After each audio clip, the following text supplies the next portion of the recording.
السلام علیکم۔ بیوی کے ساتھ زندگی کیسے گزارنا چاہیے، آئیے مفتی سلمان ہزاری صاحب کی بیان سنتے ہیں۔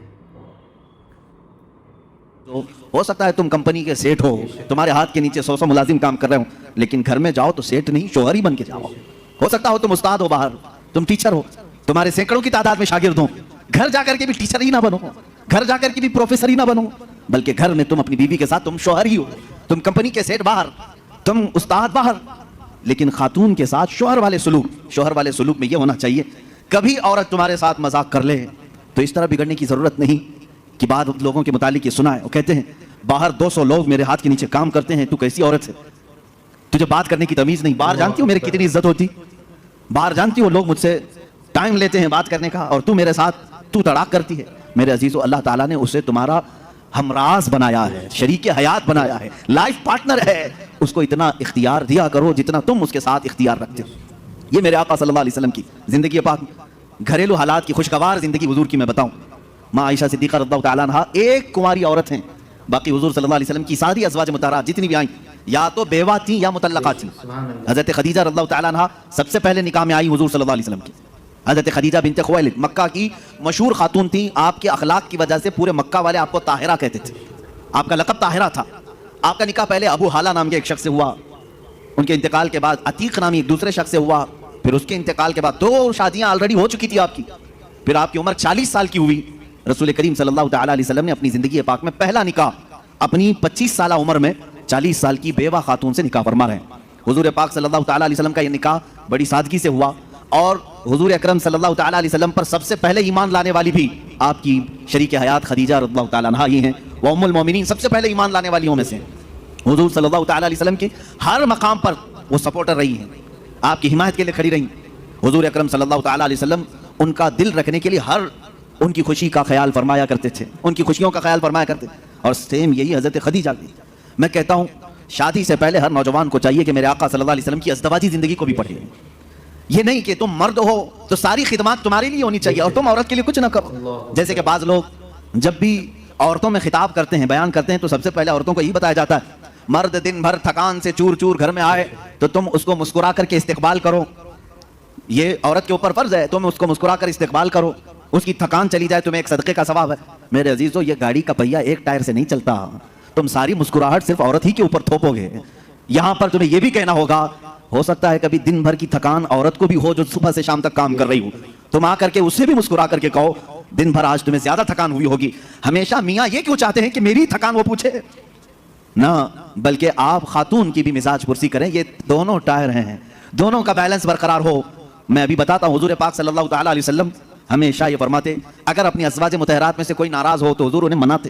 آپ سوچ رہے ہوں گے کیا دنیا میں کوئی ایسا بھی ہے جس کو حضور سے ناراض ہونے کا حق ہے؟ حضور سے ناراض ہونے کا حق ہے؟ ہاں، صرف بیویوں کو حق تھا جو عام زندگیوں میں ہوتا ہے، لیکن اس ناراضگی کا مطلب رسول سے ناراضگی نہیں، شوہر سے کسی معاملے میں ہو۔ حضور پاک صلی اللہ تعالیٰ علیہ وسلم خود فرماتے ہیں حضرت عائشہ سے، اے عائش، جب تو مجھ سے ناراض ہوتی ہے تو مجھے پتہ چل جاتا ہے۔ حضرت عائشہ پوچھتی ہیں آپ کیسے جانتے ہیں میں ناراض ہوں کہ خوش ہوں؟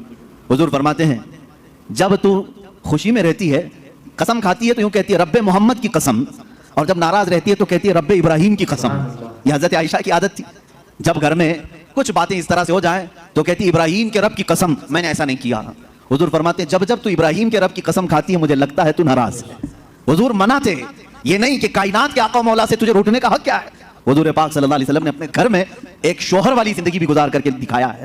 ایک مرتبہ حضرت عائشہ صدیقہ رضی اللہ تعالیٰ عنہ گھر میں حضرت زینب ایک دوسری زوجہ ہیں حضور کی، حضرت زینب بنت جہش رضی اللہ تعالیٰ آئیں، حضرت عائشہ میدے کا شیرہ بنا رہی تھی، آٹے کا ستو جس طرح سے ہوتا ہے میٹھا کچھ بنا رہی تھی، جیسی وہ بنا اس میں کچھ خرابی ہوئی ہو یا جو بھی، حضرت عائشہ حضرت زینب کو کھلانے پر اصرار کرنے لگی کہ آپ گھر میں آئی ہیں یہ شیرہ پورا کھائیں گی آپ۔ حضرت زینب کہہ رہے میرا جی نہیں چاہتا، میں نہیں کھاؤں گی۔ حضور پاک صلی اللہ علیہ وسلم بیٹھے ہوئے، حضرت عائشہ نے وہ شیرہ اٹھا کر پورا ان کے منہ پہ لگا دیا۔ اللہ کے نبی صلی اللہ علیہ وسلم مسکراتے رہے، کچھ نہیں فرمایا۔ حضرت زینب سے کہا کہ بس بس عائشہ چھوٹی ہے تم بدلہ مت کرو۔ یہ حضور پاک صلی اللہ تعالیٰ علیہ وسلم کی خانگی معاملات ہیں، اپنے ازواج مطہرات کے ساتھ حسن سلوک ہے، انہیں آپس میں مذاق کرنے کا اختیار تک میرے آقا نے دے رکھا تھا۔ یہ نہیں کہ اتنا ٹائٹ کرو کہ ہنسنا بھی مشکل ہو جائے، اتنا تم ان کے اوپر سوار ہو جاؤ کہ بات کرنا بھی مشکل ہو جائے، نہیں۔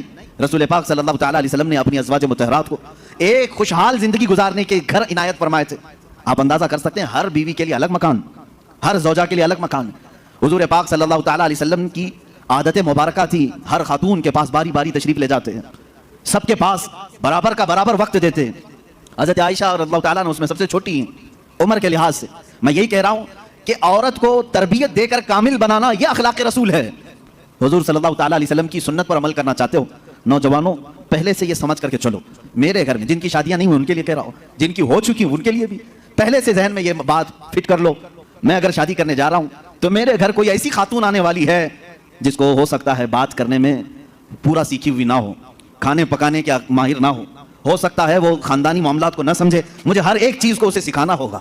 تم اگر پہلے سے یہ سب چیزیں ذہن میں رکھو گے تو جھگڑے اور نا اتفاقی کی بات نہیں آئی. تم پہلے سے ایکسپیکٹیشن یہ رکھ کر کے بیٹھے ہو کہ یہ ساتویں آسمان سے سیکھ کر کے آئی ہوئی ہے گھر میں, کبھی کچھ بات چیت ہو گئی تو سیدھے جھٹ سے یہی کہا کیا تمہارے اماں باپ نے یہی سکھایا تھا, یہی بات. اور ساس بھی اپنے بہو سے یہی کہتی ہے روٹی نہیں بنے, اماں کیا سکھائی تیری تجھ کو, اب تک کیا کرتی رہی.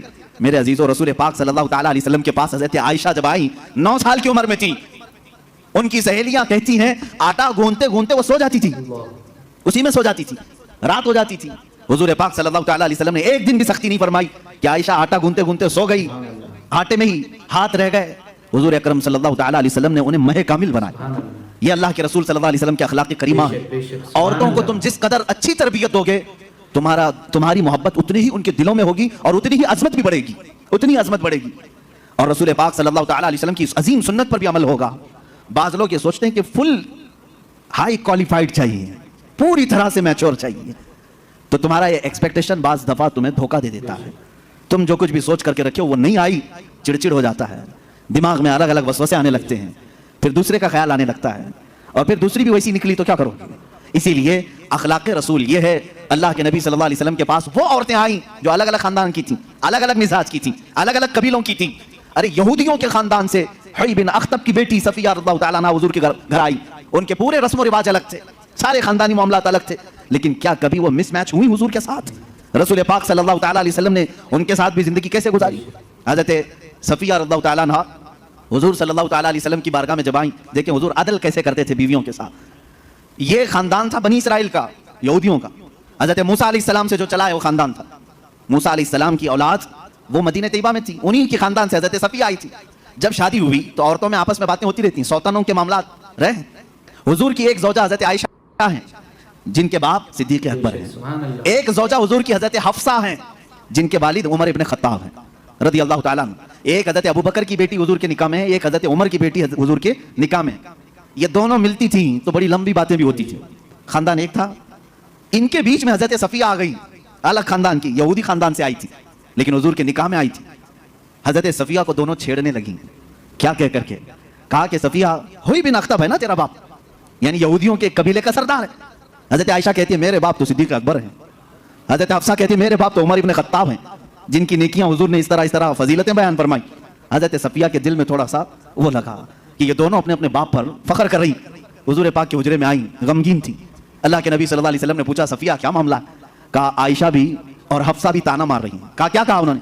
عائشہ کہتی ہے میرے باپ ابو بکر ہیں, حفصہ کہتی ہے میرے باپ عمر ہیں, تیرے باپ تو یہودی خاندان کا سردار ہے. حضور نے فرمایا جاؤ جواب دو عائشہ کو بھی اور حفصہ کو بھی. حضور سکھا رہے حضرت صفیہ کو. کہا کیا جواب دوں؟ کہا جا کے کہنا میرے باپ موسیٰ علیہ السلام ہیں, میرے چاچا ہارون علیہ السلام ہیں, اور میرے شوہر محمد رسول اللہ ہیں. وہ آئیں فخر کے ساتھ کہا میں اس خاندان سے ہوں کہ میرے آبا و اجداد میں میرے باپ موسیٰ علیہ السلام ہیں, نبی ہیں, اور میرے چاچا ہارون علیہ السلام ہیں, اور میرے شوہر کا تو کیا کہنا سید الانبیاء ہے. حضرت عائشہ اور حضرت حفصہ نے کہا ضرور یہ رسول پاک نے تجھے سکھایا ہوگا, یہ بات تجھے حضور نے بتائی ہوگی.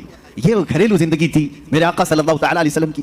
کبھی ان عورتوں کے درمیان اگر کچھ باتیں آ جائیں حضور پاک اس طرح سے اسے نکالتے جیسے میدے میں سے آٹے کو نکال دیا جائے. کبھی تکرار نہیں ہو سکی, کبھی جھگڑے کی نوبت نہیں آئی.